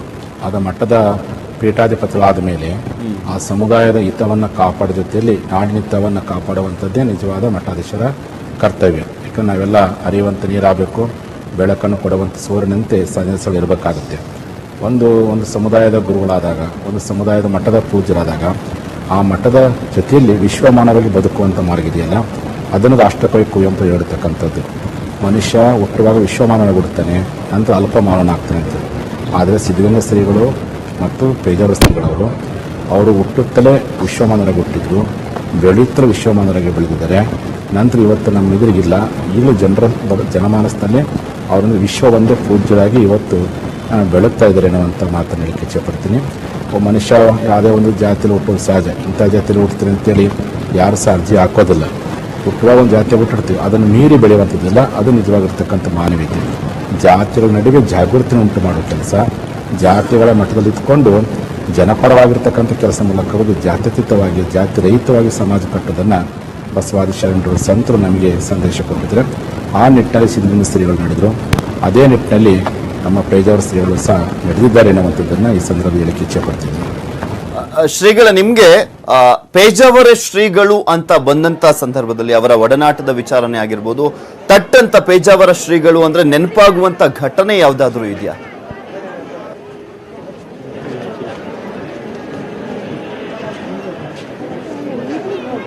ಬಹಳ ಬೇಗ ನಾವು ತಟ್ಟದ್ದು ನೆನಪಾಗೋದಂತಂದರೆ ನಮಗೆ ಭಾಳಷ್ಟು ಅವ್ರನ್ನ ಮೆಚ್ಕೊಂಡಿರ್ತಕ್ಕಂಥ ರೀತಿ ಅಂದರೆ ಯಾವುದೇ ರೀತಿಯಾಗಿರ್ತಕ್ಕಂಥ ತಾತ್ವಿಕವಾಗಿರ್ತಕ್ಕಂಥ ಗೊಂದಲಗಳು ಉಂಟಾದಂಥ ಸಂದರ್ಭದಲ್ಲಿ ಕೂಡಲೇ ಅದಕ್ಕೆ ಪ್ರತಿಕ್ರಿಯೆ ಕೊಡೋದ್ರ ಮೂಲಕವಾಗಿ ಒಂದು ತಾತ್ವಿಕವಾದಂಥ ಚರ್ಚೆಗೆ ಆಮಂತ್ರಣ ಕೊಡುವಂಥ ಅವ್ರ ಗುಣ ಇದೆಯಲ್ಲ, ಅದು ಬಹಳ ದೊಡ್ಡ ಗುಣ ಅಂತ. ಅದು ಯಾವುದೇ ಧರ್ಮದ ಇರ್ಬೋದು, ಯಾವುದೇ ಸಮುದಾಯದ ಕೆಲಸ ಇರ್ಬೋದು. ಇಂಥ ಸಂದರ್ಭದಲ್ಲಿ ಕರ್ನಾಟಕದಲ್ಲಿ ತಾತ್ವಿಕ ಗೊಂದಲ ಉಂಟಾದಂಥ ಸಂದರ್ಭದಲ್ಲಿ ತಮ್ಮ ಅಭಿಪ್ರಾಯಗಳನ್ನು ಜನ ಏನಂತಾರೋ ಬಿಡ್ತಾರೋ ಎರಡನೇದು ಮುಕ್ತವಾಗಿ ವ್ಯಕ್ತಪಡಿಸುವಂಥದ್ದು, ನಂತರದಲ್ಲಿ ಅದನ್ನು ಮತ್ತೆ ತಾತ್ವಿಕ ಚರ್ಚೆಗೆ ಒಳಪಡಿಸುವಂಥ ಹಿನ್ನೆಲೆಯೊಳಗೆ ಎಲ್ಲರನ್ನ ಆಮಂತ್ರಿಸುವಂಥ ಸೌಹೃದಯತನ ವಿಧ್ವಸ ಶ್ಲಾಘನೀಯವಾಗಿರ್ತಕ್ಕಂಥದ್ದು. ಆ ಹಿನ್ನೆಲೆಯೊಳಗೆ ನಾನು ಬಹಳ ಪೂಜ್ಯರನ್ನು ನಾನು ಇಷ್ಟಪಟ್ಟಿದ್ದಂತಂದರೆ ಉಷ್ಣವಿದ್ಯುತ್ ಸ್ಥಾವರ ವಿಚಾರದಲ್ಲಿ. ಬಹುತೇಕ ಉಷ್ಣವಿದ್ಯುತ್ ಸ್ಥಾವರ ಅಂತಂದರೆ ಜನಸಾಮಾನ್ಯರಿಗೆ ಇದರಿಂದ ನಮಗೆ ವಿದ್ಯುತ್ ಬರುತ್ತೆ ಅಂತ ಅಂದ್ಕೊಂಡಿದ್ವಿ. ಉಷ್ಣವಿದ್ಯುತ್ ಸ್ಥಾವರ ತಡೆಯಲ್ಲಿ ಮಾಡುವಂಥ ಸಂದರ್ಭದಲ್ಲಿ ಏಕಾಂಗಿಯಾರು ಆನಂತರ ಉಪವಾಸ ಸತ್ಯ ತೆಗೆದುಕೊಂಡು ಅದನ್ನು ಬಂದ್ ಮಾಡೋವರೆಗೂ, ಆ ಆದೇಶವನ್ನು ವಾಪಸ್ ಪಡ್ಕೊಳ್ಳೋವರೆಗೂ ಈ ಇಳಿ ವಯಸ್ಸಿನಲ್ಲಿ ಅವರ ಪರಿಸರ ಕಾಳಜಿಯನ್ನು ಕಂಡಾಗ ನಮ್ಮಂಥ ಯುವ ಸ್ವಾಮಿಗಳು ಸಹ ಅವರ ಮಾದರಿಯನ್ನು ಕಂಡು ಬೆಕ್ಕಸೆ ಬೆರಗಾಗಿದ್ದೀವಿ. ನಾವು ಅವರಂತನೇ ಪರಿಸರಮುಖಿಯಾಗಿ ಹೋರಾಟ ಮಾಡಬೇಕೆನ್ನುವಂಥ ಒಂದು ಪ್ರೇರಣೆ ಬರಲಿಕ್ಕೆ ಸಾಧ್ಯವಾಯಿತು. ಶ್ರೀಗಳೇ, ಮತ್ತೊಂದು ನನಗೆ ಕುತೂಹಲ ಅಂದ್ರೆ ಈಗ ಆಲ್ಮೋಸ್ಟ್ ಉತ್ತರಾಧಿಕಾರಿಯನ್ನ ಆಯ್ಕೆ ಮಾಡುವಂತ ಸಂದರ್ಭದಲ್ಲಿ ಆಲ್ಮೋಸ್ಟ್ ಎಷ್ಟೊಂದು ಮಠಗಳಲ್ಲಿ ಮಿನಿಮಮ್ ಒಂದು 15 ವರ್ಷ 20 ವರ್ಷ ಅಥವಾ 25 ವರ್ಷ ಈ ರೀತಿಯಾಗಿರುವಂತವ್ರಿಗೆ ದೀಕ್ಷೆಯನ್ನ ಕೊಟ್ಟು ಉತ್ತರಾಧಿಕಾರಿಗಳನ್ನಾಗಿ ಮಾಡ್ತಾರೆ. ಇವರು 8ನೇ ವರ್ಷಕ್ಕೆ ಉತ್ತರಾಧಿಕಾರಿ ಆದ್ರಲ್ಲ, ಆ ಒಂದು ವಿಚಾರದ ಬಗ್ಗೆ ನಿಮ್ಗೆ ಯಾವತ್ತಾದ್ರೂ ಆಶ್ಚರ್ಯ ಅಂತ ಅನ್ಸಿದ್ಯಾ?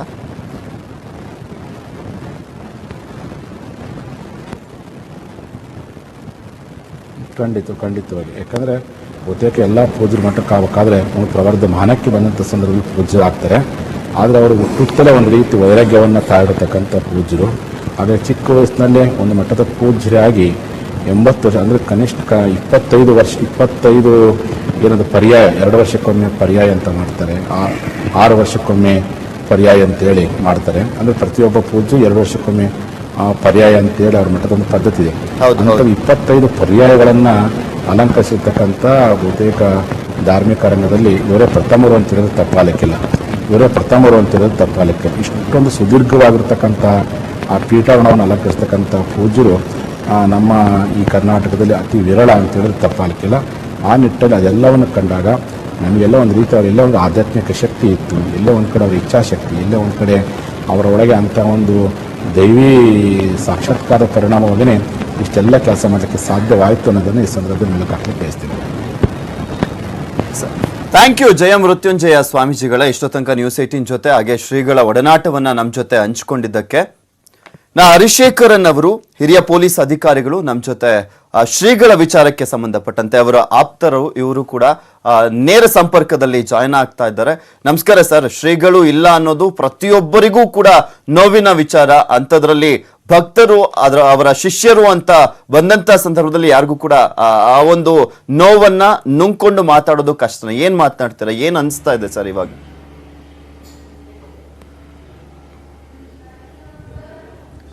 ನಮಸ್ಕಾರ. ಇವತ್ತು ಪಂಜಾವರ ಶ್ರೀಗಳು ನಮ್ಮಲ್ಲಿ ಇಲ್ಲ ಎಂಬುದು ನಾನು ಗೊತ್ತಾದ ಮೇಲೆ ತುಂಬ ದುಃಖವಾಯಿತು. ಶ್ರೀಗಳ ಜೊತೆಗೆ ನನ್ನ ಒಡನಾಟ 2003 ನಾನು ರಾಯಚೂರಲ್ಲಿ SP ಆಗಿ ಇರುವಾಗ ಅಲ್ಲಿಂದ ಶುರುವಾಯಿತು. ಓಕೆ. ನಾನು ರಾಯಚೂರಲ್ಲಿ ಆಂಟಿ ನಕ್ಸಲ್ ಆಪರೇಷನ್ ಏರಿಯಾದಲ್ಲಿ ಆಂಧ್ರ ಪೊಲೀಸ್ ಜೊತೆಗೆ ಸೇರಿ ಸ್ವಲ್ಪ ಕೆಲಸವನ್ನು ನಾನು ಮಾಡ್ತಾ ಇರುವಾಗ ಆಗ ಅವರು ಶ್ರೀಗಳವರು ರಾಯಚೂರಿಗೆ ವಿಸಿಟ್ ಮಾಡಿ ಅಲ್ಲಿ ಒಂದು ವಾರ ಕಾಲ ಅಲ್ಲಿ ಸ್ಟೇ ಮಾಡಿದರು. ಆ ಸಮಯದಲ್ಲಿ ಸ್ವಾಮೀಜಿ ಅವರ ಕರೆಗೆ ನಾನು ಒಪ್ಪಿ ಅವರನ್ನು ನಾನು ಭೇಟಿ ಮಾಡಿ ಅವ್ರ ಜೊತೆಗೆ ನಾನು ಮಾತಾಡುವ ದೊಡ್ಡ ಆಪರ್ಚುನಿಟಿ ನನಗೆ ಸಿಕ್ಕಿತ್ತು. ಓಕೆ. ಅಲ್ಲಿಂದ ಹಲವಾರು ಬಾರಿ ನಾನು ಸ್ವಾಮೀಜಿಗಳನ್ನು ನಾನು ಭೇಟಿ ಮಾಡಿದ್ದೇನೆ. ಇವತ್ತು ಸ್ವಾಮಿಗಳ ಬಗ್ಗೆ ನಾನು ಮಾತಾಡಬೇಕಾದ ಪಕ್ಷದಲ್ಲಿ ನಾನು 3 ವಿಧವಾಗಿ ಅವರ ಕಾಂಟ್ರಿಬ್ಯೂಷನ್ ನಾನು ನೋಡ್ತಾ ಇದ್ದೇನೆ. ಓಕೆ. ಒಂದು ಸ್ವಾಮಿಗಳವರ ಸೋಷಿಯಲ್ ಸರ್ವಿಸಸ್, ಇನ್ನೊಂದು ರಿಲಿಜಿಯಸ್ ಫೀಲ್ಡಲ್ಲಿ ಅವರು ಮಾಡಿದ ಒಂದು ಸರ್ವಿಸ್, ಮೂರನೇದಾಗಿ he is the saviour of ಕರಾವಳಿ ಕಲ್ಚರಲ್ ಎಮ್ಯಾನ್ಸಿಪೇಷನ್ ಹೇಳ್ತೇನೆ ನಾನು. ಕರಾವಳಿಯಲ್ಲಿರುವ ಕಲ್ಚರಲ್ ಆಸ್ಪೆಕ್ಟ್ಸ್ ಅದಲ್ವಾ, ಅದರ ರಾಯಭಾರಿ. ಇಂಡಿಯಾ ಪೂರ್ತಿ ಅವರು ಕಲ್ಚರಲ್, ರಿಲಿಜಿಯಸ್ ಅದು ಸೋಷಿಯಲ್ ಕಲ್ಚರಲ್ ಆಸ್ಪೆಕ್ಟ್ ಅಲ್ಲಿ ಕೆಲಸ ಮಾಡಿದ್ರು. ಬಟ್ ಈ ಕರಾವಳಿ ಕಲ್ಚರಲ್ ಹೆರಿಟೇಜ್ ಅನ್ನು ಅವರು ದೊಡ್ಡ ಲೆವೆಲಲ್ಲಿ ಅವರು ಆ ಸಂಭ್ರಮವನ್ನು ಅವರು ಕಾಪಾಡಿದರು. ಹಲವಾರು ವಿಷಯದಲ್ಲಿ ನಾನು ಅವ್ರ ಜೊತೆಗೆ ಮಾತಾಡುವಾಗ ನಾನು ಹಲವಾರು ಸಾರಿ ಮಟ್ಟದಕ್ಕೆ ಭೇಟಿ ಮಾಡಿದ್ದೇನೆ. ನನ್ನ ಜೊತೆಗೆ ಬಹಳಷ್ಟು ವಿಷಯಗಳ ಬಗ್ಗೆ ಮಾತಾಡಿದ್ದಾರೆ. ಅದರಲ್ಲಿ ಅವರು ಯಾವತ್ತೂ ಕೂಡ ಮಾತಾಡುವುದು ಕರಾವಳಿ ಪ್ರದೇಶದಲ್ಲಿ ಕಮ್ಯುನಲ್ ವೈಲೆನ್ಸ್ ಅನ್ನು ಬರಾದ ರೀತಿಯಲ್ಲಿ ಒಳ್ಳೆ ರೀತಿಯಲ್ಲಿ ಆಡಳಿತವನ್ನು ಮಾಡಬೇಕು, ಎಲ್ಲರಿಗೂ ಒಂದಾಗ ಭಾವಿಸಬೇಕು, ಯಾರಿಗೂ ಸಮಸ್ಯೆ ಇರಬಾರದು, ಪೊಲೀಸ್ ಅಧಿಕಾರಿಗಳು ಒಳ್ಳೆ ಕೆಲಸ ಮಾಡುವಾಗ ಸಮಾಜದಲ್ಲಿ ಶಾಂತಿಯನ್ನು ಕೊಡೋದಕ್ಕೆ ಸಾಧ್ಯ ಇದೆ ಎಂಬುದ ಬಗ್ಗೆ ನನಗೆ ಹೇಳಿ ನನಗೆ ಆಶೀರ್ವಾದ ಮಾಡ್ತಾ ಇದ್ರು.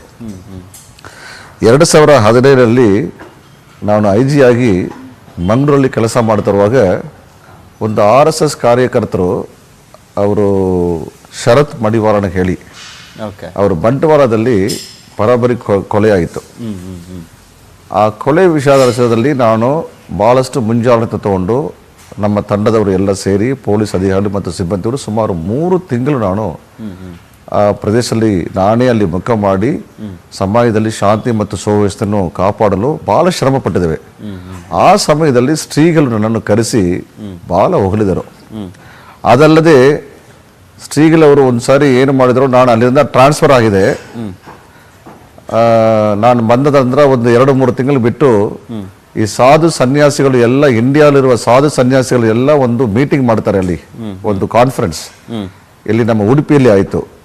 ಅಲ್ಲಿ ನಮ್ಮ ಮಂಗಳೂರು ಪೊಲೀಸ್ನವರು ಮಾಡಿದ ಕೆಲಸವನ್ನು ಮತ್ತು ನನ್ನ ನೇತೃತ್ವದಲ್ಲಿ ಯಾವುದೇ ರೀತಿಯ ಕೋಮುಕಲಹಗಳು ಇಲ್ಲದೆ ಶರತ್ ಮಡಿವಾಳ ಕೇಸನ್ನು ನಾನು ಪತ್ತೆ ಮಾಡೋದು ಮತ್ತು ಬೇರೆ ಬೇರೆ ಕೆಲಸದಲ್ಲಿ ನಾನು ಏನು ಅಲ್ಲಿ ಕೋಮುಕಲಹ ಬರಾದ ರೀತಿಯಲ್ಲಿ ಯಾವುದೇ ರೀತಿಯ ಲಾ ಅಂಡ್ ಆರ್ಡರ್ ಇಶ್ಯೂ ಬರಾದ ರೀತಿಯಲ್ಲಿ ನೋಡಿಕೊಂಡದಕ್ಕಾಗಿ ನನ್ನನ್ನು ಕರೆಸಿ ತುಂಬಾ ಅವರು ನನಗೆ ಒಂದು ಆಶೀರ್ವಾದ ಮಾಡಿದರು. ಅದು ನನ್ನ ಲೈಫಲ್ಲಿ ನಾನು ಇವತ್ತು ನಾನು ಮರೆಯೋದಕ್ಕೆ ಆಗ್ತಾ ಇಲ್ಲ. ಹೌದು ಸರ್. ಇನ್ನೊಂದು ಶ್ರೀಗಳ ವಿಚಾರ ಅಂತ ಬರ್ತಿದ್ದ ಹಾಗಲೇ ಎಲ್ಲರಿಗೂ ಕೂಡ ಒಂದು ರೀತಿಯಾದಂಥ ವಿನಯ, ಭಕ್ತಿ, ಶ್ರದ್ಧೆ ಎಲ್ರಿಗೂ ಕೂಡ ಇರುತ್ತೆ. ಶ್ರೀಗಳ ವಿಚಾರದಲ್ಲಿ ದಿಢೀರ್ ಅಂತ ಅಂದ್ರೆ ನೀವು ಅವರನ್ನ ಭೇಟಿಯಾದಂತ ಸಂದರ್ಭದಲ್ಲಿ ಏನ್ ಹೇಳ್ತಾ ಇದ್ರು? ಏನಾದ್ರು ಕನ್ಸನ್ನ ಬಿಚ್ಚಿಡ್ತಾ ಇದ್ರೆ ಸರ್ ಇದನ್ನ ಮಾಡ್ಬೇಕು, ಈ ರೀತಿಯಾಗಿ ಚೇಂಜ್ ಆಗ್ಬೇಕು ಸಮಾಜ, ಅದ್ರ ಬಗ್ಗೆ ಏನಾದ್ರು ಹೇಳ್ತಾ ಇದ್ರ ನಿಮ್ಗೆ?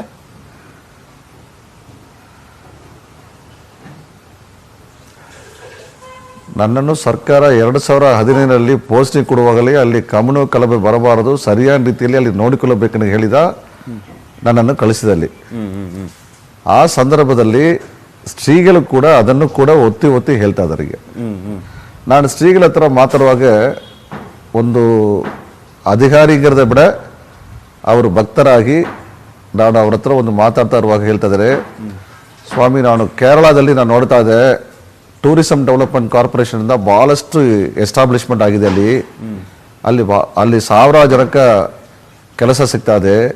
ಟೂರಿಸ್ಟ್ ಅವರು ಸಾವಿರಾರು ಲಕ್ಷ ಗಟ್ಟಲೆ ಅಲ್ಲಿ ಹೋಗ್ತಾರೆ. ಅದೇ ರೀತಿಯಾದ ಕರಾವಳಿ ಪ್ರದೇಶ ನಮ್ಮ ಹತ್ರ ಇದೆ. ಇಲ್ಲಿ ಮಂಗಳೂರಿನಿಂದ ಶುರು ಮಾಡಿ ಕಾರವಾರ ತನಕ ಸುಮಾರು 350-60 ಕಿಲೋಮೀಟರ್ ನಮಗೆ ಫಸ್ಟ್ ಕ್ಲಾಸ್ ಒಂದು ಜಾಗ ಇದೆ. ಇಲ್ಲಿ ಆ ರೀತಿ ಡೆವಲಪ್ಮೆಂಟ್ ಆಗ್ತಾ ಇಲ್ಲವೇ ಸ್ವಾಮಿಗಳು ಅದರಲ್ಲಿ ಸ್ವಲ್ಪ ಹೆಲ್ಪ್ ಮಾಡಬೇಕಂತ ನಾನು ಹೇಳಿದ್ದೇನೆ ಒಂದ್ಸಾರಿ. ನನಗಿರುವ ಒಂದು ಪ್ರೇಮ ನಮ್ಮ ರಾಜ್ಯದಲ್ಲಿ ಈ 360 ಕಿಲೋಮೀಟರ್ ಅಲ್ಲಿ ಟೂರಿಸಂ ಡೆವಲಪ್ಮೆಂಟ್ ಒಳ್ಳೆಯ ಒಂದು ಡೆವಲಪ್ಮೆಂಟ್ ಆಗಬೇಕಿರೋ ಉದ್ದೇಶದಿಂದ ಸಾಹೇಬ್ರ ಹತ್ರ ಸ್ವಾಮಿಗಳ ಹತ್ರ ನಾನು ಮಾತಾಡ್ತಾ ಇದ್ದೆ. ನಾನು ಅವರು ಆವಾಗ ಅದೆಲ್ಲ ಹೇಳ್ತಾ ಇದ್ರು, ನೋಡಿಕೊಂಡು ಹೇಳ್ತಾ ಇದ್ರು, ನೀವೆಲ್ಲ ಒಳ್ಳೆ ಕೆಲಸ ಮಾಡಬೇಕು, ನೀವೆಲ್ಲ ಅಧಿಕಾರಿಗಳು ಒಳ್ಳೆ ಕೆಲಸ ಮಾಡಾದ ಈ ರೀತಿಯಾನ ಬರೋದಕ್ಕೆ ಸಾಧ್ಯ ಇರ್ತದೆ ಹೇಳಿ ಹೇಳ್ತಾ ಇರೋರು. ಇದು ಒಂದು. ಎರಡನೇದಾಗಿ ಈ IT ಕಂಪನಿಗಳು ಸ್ವಾಮಿಗಳ ಜೊತೆಗೆ ನಾನು ಮಾತಾಡ್ತಾ ಇರುವಾಗ IT-BT ಕಂಪನಿಗಳು ಮಂಗಳೂರು ಪ್ರದೇಶ, ಮಂಗಳೂರು, ಉಡುಪಿ, ಕಾರವಾರಲ್ಲಿ ಬರುವುದಕ್ಕೆ ಎಲ್ಲ ಥರ ಒಂದು ಸೌಲಭ್ಯಗಳಿದೆ.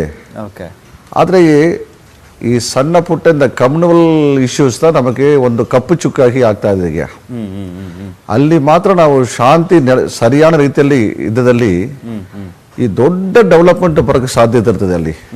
ಅದರಿಂದ ನಮ್ಮವರು ಎಲ್ಲ ಇವತ್ತು ಗುರುಗಳಿಗೆ ನಾವು ಮಾಡುವ ಒಂದು ಕಾಣಿಕೆ ಏನಂದ್ರೆ, ಈ ಪ್ರದೇಶದಲ್ಲಿ ಇರೋರು ಅಸ್ ಎ ಪೊಲೀಸ್ ಆಫೀಸರ್ ಆಗಿ ಅಥವಾ ನಾನು ಒಂದು ಇಲ್ಲಿ ಇರುವ ಒಂದು ಪ್ರಜೆಯಾಗಿ ಅಲ್ಲಿ ನಾನು ಕೆಲಸ ಮಾಡಿದೆ, ಕಾಳಜಿಯಿಂದ ಕೆಲಸ ಮಾಡಿದೆ ಒಂದು ರೆಸ್ಪಾನ್ಸಿಬಿಲಿಟಿ ಜೊತೆಯಿಂದ ನಾನು ಮಾತಾಡ್ತೇನೆ. ಈ ಮಂಗಳೂರು, ಉಡುಪಿ, ಕಾರವಾರ ಈ 3 ಜಿಲ್ಲೆಯವರು ಸ್ವಾಮಿಗಳಿಗೆ ಕೊಡುವ ಒಂದು ಕಾಣಿಕೆ ಏನಂದ್ರೆ, ಇವತ್ತು ಒಂದು ಸಮಾಜದಲ್ಲಿ ಒಂದು ಸದ್ಯವಾದ ಒಂದು ಪೀಸ್ ಅಂಡ್ ಟ್ರಾಂಕ್ವಾಲಿಟಿ ನಾನು ಕಾಪಾಡು ಮಾಡಬೇಕಾಗ್ತದೆ. ಯಾವುದೇ ಒಂದು ಧರ್ಮದವರು, ಯಾವುದೇ ಒಂದು ಜಾತಿಯವರು ಕೋಮ ಕಲಬೆಯಲ್ಲಿ ಇನ್ವಾಲ್ವ್ ಆಗಬಾರದು. ದೇಶದಲ್ಲಿ ಒಂದು ಶಾಂತಿಯನ್ನು ನಾವು ಕಾಪಾಡು ಮಾಡುವುದರಲ್ಲಿ ಆ ಪ್ರದೇಶದಲ್ಲಿ ಸತ್ಯವಾಗಿ ನಾನು ಹೇಳ್ತೇನೆ, ಮುಂದೆ ಬರುವ ದಿವಸದಲ್ಲಿ ದೊಡ್ಡ ಒಂದು ಆರ್ಥಿಕ ಡೆವಲಪ್ಮೆಂಟ್ ಆಗುವುದಕ್ಕೆ ಹಲವಾರು ಲಕ್ಷಣಗಳಲ್ಲಿ ಇದೆ ಅನ್ನೋದು ನನ್ನ ಅಭಿಪ್ರಾಯ.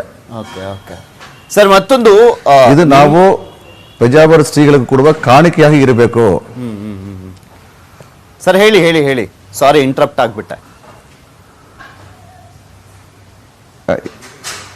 ಇಲ್ಲ, ಇದು ನಾನು ಬೇರೆ ಮಾತಾಡೋಕೆ ಅಷ್ಟು ನನಗೆ ಎಕ್ಸ್ಪೀರಿಯನ್ಸ್ ಇಲ್ಲ. ಬಟ್ ಆದರೆ ಒಂದು ಮಾತ್ರ ಸತ್ಯ, ಈ ಪ್ರದೇಶ ಆರ್ಥಿಕವಾಗಿ ನಮ್ಮ ಕರ್ನಾಟಕದಲ್ಲಿ ಮುಂದೆ ಬರೋದಕ್ಕೆ ತುಂಬಾ ಒಳ್ಳೆ ಲಕ್ಷಣಗಳಿದೆ. ಲಕ್ಷಾಂತರ ಜನರಿಗೆ ನಾವು ಎಂಪ್ಲಾಯ್ಮೆಂಟ್ ಅನ್ನು ಅಲ್ಲಿ ಕ್ರಿಯೇಟ್ ಮಾಡಬಹುದು. ನಮ್ಮ ಕರ್ನಾಟಕದ ರೆವೆನ್ಯೂವನ್ನು ಹಲವಾರು ಪಟ್ಟು ಇಂಪ್ರೂವ್ ಮಾಡೋಕೆ ಸಾಧ್ಯ ಇದೆ. ಅಲ್ಲಿ ಶಾಂತಿಯನ್ನು ಕಾಪಾಡಲು ಎಲ್ಲರೂ ಕೂಡ ಕೈ ಜೋಡಿಸಿ ಸ್ವಾಮಿಗಳಿಗೆ ಇದನ್ನು ಕಾಣಿಕೆಯಾಗಿ ಅರ್ಪಣೆ ಮಾಡಬೇಕಂತ ಹೇಳಿ ನಾನು ಬೇಡಿಕೊಳ್ತೇನೆ. ಸರ್ ಇನ್ನೊಂದು, ನಿಮ್ಮ ಅಧಿಕಾರಾವಧಿಯಲ್ಲಿ ಸಾಕಷ್ಟು ಜಿಲ್ಲೆಗಳನ್ನ ಸುತ್ತಿದ್ದೀರಾ, ರಾಜ್ಯವನ್ನ ಕೂಡ ನೋಡಿದ್ದೀರಾ, ಬೇರೆ ರಾಜ್ಯಗಳನ್ನ ಕೂಡ ನೋಡಿದ್ದೀರಾ, ಅಲ್ಲಿನ ಸ್ವಾಮೀಜಿಗಳು ಯಾವ್ಯಾವ ರೀತಿಯಾಗಿರ್ತೀರಾ ಅನ್ನೋದನ್ನ ಕೂಡ ನೋಡಿದ್ದೀರಾ. ಇವರು ಸರ್ವಧರ್ಮೀಯರು, ಎಲ್ಲ ವಿಚಾರಕ್ಕೆ ಸಂಬಂಧಪಟ್ಟಂತೆ ತಿಳ್ಕೊಂಡಂತವರು, ಇವರ ಓಡಾಟ ಇದೆಲ್ಲವನ್ನು ಗಮನಿಸಿದಂತ ಸಂದರ್ಭದಲ್ಲಿ ಎಷ್ಟು ಡಿಫರೆನ್ಸ್ ಅಂತ ಅನ್ಸುತ್ತೆ ಈ ವಿಚಾರದಲ್ಲಿ ನೀವು ನೋಡಿದಾಗ?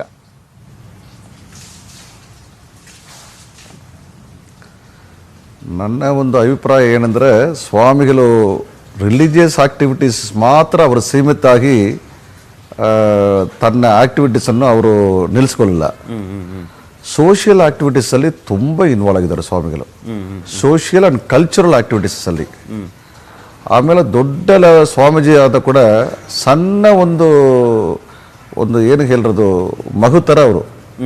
ಅವರು ದೇಹವೂ ಆ ಥರ ಇದೆ, ಒಂದು ಮಗು ಥರವೇ ಅವರು ಎಲ್ಲ ಕಡೆ ಓಡಾಡಿ ಅವರಿಗೆ ನೋಡ್ನಾಲೆ ಒಂಥರ ನಮಗೆಲ್ಲ ಒಂಥರ ಒಂದು ಭಾವನೆಗಳು, ಒಂದು ದೊಡ್ಡ ಒಂದು ಭಾವನೆಗಳು ನಮಗೆ ಒಂದೊಂದ್ಸಲಿ ಆಶ್ಚರ್ಯನೂ ಕೂಡ ಸೋಷಿಯಲ್ ಆಸ್ಪೆಕ್ಟ್ ಅಲ್ಲಿ ಅವರು ತುಂಬಾ ಇನ್ವಾಲ್ವ್ ಆಗ್ತಾ ಇದ್ರು. ಹೌದು, ಈಗ ನಮ್ಮ ಭಾರತ ದೇಶದಲ್ಲಿ ಇಂಡಿಯಾ ಸ್ಟ್ರಗಲ್ ಫಾರ್ ಇಂಡಿಪೆಂಡೆನ್ಸ್, ನಾವು ಭಾರತ ದೇಶದಲ್ಲಿ ನಾವು ಫ್ರೀಡಮ್ ಫೈಟರ್ಸ್ ಕಾಲದಲ್ಲಿ ಫ್ರೀಡಮ್ ಬರುವಾಗ ಫ್ರೀಡಮ್ ನಮ್ಗೆ ಬೇಕಂತ ಹೇಳಿ ನಮ್ಮ ಬ್ರಿಟಿಷ್ ಜೊತೆಗೆ ನಾವು ಹೋರಾಟ ಮಾಡ್ತಾ ಇರುವಾಗ ಈ religious heads socio religious movements ಅಂತ ಹೇಳ್ತಾರಲ್ವ, ಈ ಸೋಷಿಯೋ ರಿಲಿಜಿಯಸ್ ಮೂವ್ಮೆಂಟ್ ಅಲ್ಲಿ ಇಡೀ ಇಂಡಿಯಾದಲ್ಲಿರುವ ಎಲ್ಲಾ ಮಠಮಾಣಿಗಳು, ಸ್ವಾಮೀಜಿಗಳು, ಸೋಷಿಯಲ್ ರಿಫಾರ್ಮರ್ಸ್ ಎಲ್ಲರೂ ಕೂಡ ಅವರ ಕಾಂಟ್ರಿಬ್ಯೂಷನ್ ಇದೆ. ಈಗ ಇಂಡಿಯಾ ಸ್ವತಂತ್ರ ಆದ ಮೇಲೆ ನಮ್ಮ ಶ್ರೀಗಳ ತರ, ಈಗ ಪೆಜಾವರ ಶ್ರೀಗಳ ತರ ಹಲವಾರು ಜನ ಇದ್ದಾರೆ. ಅದರಲ್ಲಿ ಒಂದು ಮುಂಜಾನೆ, ಒಂದು ಮುನ್ನೋಡಿಯಾಗಿ ನಮ್ಮ ಸ್ವಾಮೀಜಿಗಳವರು ಈಗ ನೋಡಿ, ಅವರು ಪ್ರೈಮ್ ಮಿನಿಸ್ಟರ್ ಭೇಟಿ ಆಗಿರೋದು, ಕೆಲವು CM ಸಾಹೇಬರುಗಳ ಭೇಟಿ ಮಾಡಿರೋದು, ಆಡಳಿತದಲ್ಲಿ ಇರುವ ದೊಡ್ಡ ಅಧಿಕಾರಿಗಳನ್ನು ಅವ್ರಿಗೆ ಭೇಟಿ ಮಾಡಿ ಸಮಾಜ ಪರವಾಗಿ ಏನು ಮಾಡಬೇಕಂಗಿರೋದ್ರ ಬಗ್ಗೆ ಅವ್ರಿಗೆ ಒಂದು ಆಲೋಚನೆ ಕೊಟ್ಟಿರೋದು, ಬೇಡಿಕೊಳ್ಳೋದು, ಸಮಾಜ ಪರವಾಗಿ ಬೇಡಿಕೊಳ್ಳೋದು, ಇದೆಲ್ಲ ಒಂದು ಅವರು ರಿಲಿಜಿಯಸ್ ಆಕ್ಟಿವಿಟೀಸ್ ಮಾತ್ರ ಅವರು ಸೀಮಿತ ಮಾಡಿಕೊಡಿಲ್ಲ. ಸೋಷಿಯೋ ಕಲ್ಚರಲ್ ಆಕ್ಟಿವಿಟೀಸ್ ಅಲ್ಲಿ ತುಂಬಾ ಅವರ ಕಾಂಟ್ರಿಬ್ಯೂಷನ್ ಅಪಾರವಾಗಿದೆ ಅನ್ನೋದು ನನ್ನ ಅಭಿಪ್ರಾಯ. ಸರಿ, ಇನ್ನೊಂದು ನನಗೆ ಈ ಅಟ್ ಪ್ರೆಸೆಂಟ್ ಈಗಿರುವಂತ ಸಿಚುಯೇಷನ್ ವಿಚಾರಕ್ಕೆ ಸಂಬಂಧಪಟ್ಟಂತೆ ಒಂದನ್ನು ಮಾತಾಡಬೇಕು ಅಂತ ಅನ್ಸುತ್ತೆ. ಪೌರತ್ವದ ವಿಚಾರ, ಇದೆಲ್ಲವಕ್ಕೂ ಕೂಡ ಕಿತ್ನಾಡ್ತಿದೀವಿ. ಇಂಥ ಸಂದರ್ಭದಲ್ಲಿ ಇಂಥ ಸ್ವಾಮೀಜಿಗಳು ಇರ್ಬೇಕಾಗಿತ್ತು, ಅವಶ್ಯಕ ಅಂತ ಅನ್ಸ್ತಾ ಇದೆ ಅನ್ಸುತ್ತೆ. ಹರಿಶೇಖರನ್ ಅವರು ಮಾತನಾಡ್ತಾ, ಅವರು ಕೂಡ ಅವರ ಶಿಷ್ಯ ವರ್ಗದಲ್ಲಿ ಒಬ್ರು ಮಾತನಾಡ್ತಾ ಹೇಳ್ತಾ ಇದ್ರು, ತುಂಬಾ ನೆನ್ಸ್ಕೊಳ್ತಾ ಇದ್ರು ಏನೇನಾಯ್ತು, ಏನು ಎತ್ತ, ಯಾವ ರೀತಿಯಾಗಿ ಅವರು ಹೇಳ್ತಾ ಇದ್ರು, ಇದೆಲ್ಲವನ್ನ ಕೂಡ ಹೇಳ್ತಾ ಇದ್ರು ಹರಿಶೇಖರನ್ ಅವರು. ಹಾಗೆ ನೆನಪಿನ ಬುತ್ತಿಯಲ್ಲಿ ಬಿಚ್ಚಿಡ್ತಾ ಇದ್ರು ಏನೇನಾಯ್ತು, ಅವರು ಈ ಹಿಂದೆ ಕರಾವಳಿ ಭಾಗದಲ್ಲಿ IG ಆದಂತ ಸಂದರ್ಭದಲ್ಲಿ ಆದಂತ ಘಟನೆಯನ್ನ ಕೂಡ, ಶ್ರೀಗಳು ಏನ್ ಸಲಹೆಗಳನ್ನ ಕೊಟ್ಟಿದ್ರು ಅನ್ನೋದನ್ನ ಕೂಡ ಮಾತನಾಡ್ತಾ ಇದ್ರು.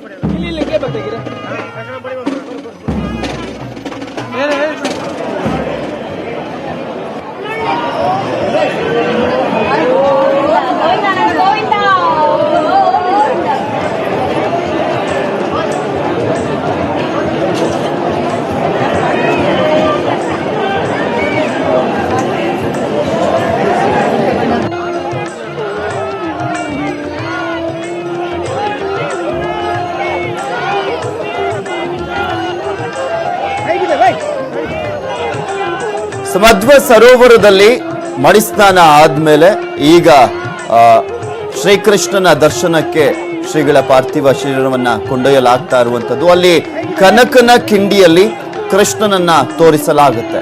ಅದು ಅಂತಿಮ ವಿಧಿವಿಧಾನಗಳಿದ್ದಾವಲ್ಲ, ಅವೆಲ್ಲವನ್ನು ಕೂಡ ನೆರವೇರಿಸಲಾಗ್ತಾ ಇರುವಂತದ್ದು. ಕೃಷ್ಣ ಮಠದಲ್ಲಿ ಕನಕನ ಕಿಂಡಿಯಲ್ಲಿ ಕೃಷ್ಣನನ್ನ ತೋರಿಸಲಾಗುತ್ತೆ.